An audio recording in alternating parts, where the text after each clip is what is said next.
I spiller så meget godt i weekenden. Ja, det var dejligt at høre. Ja, jeg var jo i Norge til den der lille kamp deroppe. Ja, men vi fulgte med på sms. Jesper skrev, så det var dejligt nok. Ja, det var en god kamp, og fik faktisk med scoret det første mål. Ja, det var godt. Nej, det var ikke det første, men det første den omgang. Ja, det var dejligt. De mente jo ellers, at han havde flere spændende røven end mål i støvlerne, læste jeg. Så det er jo kun godt, at se. Men Rasmus, husk lige, nu skal du lave de her videoklip for os. Ja. Og det er vigtigt, at du laver dem seriøst og lødigt. Ja. Ikke noget fise eller Nej, jeg skal nok. Det lover du? Ja, det lover jeg. Det er klart. Det skal jo helst være sådan, så der ikke er nogen, der vil aftale. Det er en aftale, jamen vi går i krig med det. Det er det er godt. Jamen, super. Vi snakkes ved senere. Godt. Hej.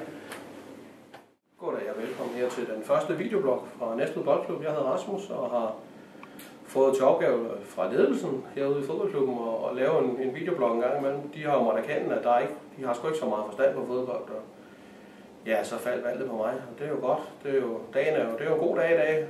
Det er mandag, og vi vandt 3-2 i går. Det var lørdags i Tingbjerg.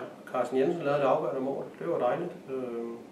Der var masser af mennesker fra Næstved derinde, og det skal der selvfølgelig en stor tak for. Vi håber, vi ser dem igen på søndag. Den her mandag den kommer til at gå med, at vi skal spille en træningskamp med andenholdet mod Nykøbing, Falster-alliancen.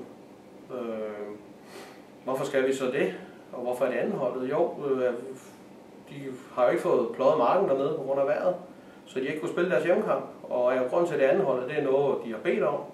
Og ikke godt, vi kan komme med andenholdet, fordi ellers så de skulle nødt for smadret selvtilliden fuldstændig.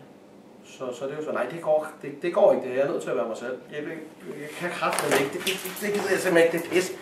Jeg kommer til at snakke som jer. Hej, nej, det er jo bare pis. Vi skal lave nogle videoer, og vi skal lave noget sjov, og vi skal have det skægt og hyggeligt, og vi skal tale lige sådan det passer os. Og de videoklip, vi laver, de vil kunne ses på næstvedboldklub.dk, og jeg håber, I vil tage godt imod det. Så her er vi, og det bliver ikke anderledes, desværre. God dag.